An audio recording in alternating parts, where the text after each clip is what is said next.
ગાંધીનગર સચિવાલય અને અન્ય સરકારી કચેરીઓમાં આજથી બાયોમેટ્રિક હાજરી સિસ્ટમનો અમલ શરૂ કરવામાં આવ્યો છે, પરંતુ કર્મચારીઓએ આ નવી વ્યવસ્થાનો વિરોધ કરીને પરંપરાગત મસ્ટર પદ્ધતિથી હાજરી નોંધાવી હતી. તો સામાન્ય વહીવટ વિભાગે ગત 27 જાન્યુઆરી વર્ષ 2025ના રોજ જાહેર કરેલા પરિપત્ર મુજબ સચિવાલય સંકુલના તમામ વિભાગ, કર્મયોગી ભવન, ઉદ્યોગ ભવન અને કલેક્ટર ડીડીઓ કચેરીમાં ડિજિટલ એટેન્ડન્સ સિસ્ટમ લાગુ કરવાનો નિર્ણય લેવામાં આવ્યો હતો. જોકે આ નિર્ણય એકતરફી રીતે લેવામાં આવ્યો હોવાનું કર્મચારી મંડળોનું કહેવું છે. તો ગુજરાત રાજ્ય કર્મચારી મહામંડળના ભરતભાઈ ચૌધરીએ જણાવ્યા મુજબ નવી સિસ્ટમમાં અંતર્ગત મોબાઈલમાં એપ્લિકેશન ડાઉનલોડ કરવી પડે છે, જે કર્મચારીની ગોપનીયતા માટે જોખમરૂપ છે. તો આધાર લિંકિંગ અને લોકેશન એક્સેસ જેવી માંગણીઓ કર્મચારીની પ્રાઇવસીને અસર કરે છે. કર્મચારી મંડળોએ મુખ્યમંત્રીને પણ આ મુદ્દે રજૂઆત કરી છે. કર્મચારીઓનું કહેવું છે કે તેઓ કચેરી સમય બાદ પણ મોડે સુધી રોકાઈને રાજ્યના વિકાસમાં યોગદાન આપે છે, પરંતુ આવા એકતરફી નિર્ણયથી તેમનો ઉત્સાહ ઘટે છે. તો જુદા જુદા કર્મચારી મંડળો સાથે પરામર્શ કરીને આગળની કાર્યવાહી નક્કી કરવામાં આવશે હોવાનું મહામંડળે જણાવ્યું હતું.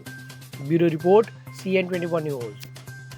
હવે જુઓ દેશ દુનિયાની તમામ ખબરો તમારી આંગળીના ટેરવે. ઉઠાવો મોબાઈલ અને Google Play Store પરથી ડાઉનલોડ કરો અમારી CN24 ન્યૂઝ મોબાઈલ એપ.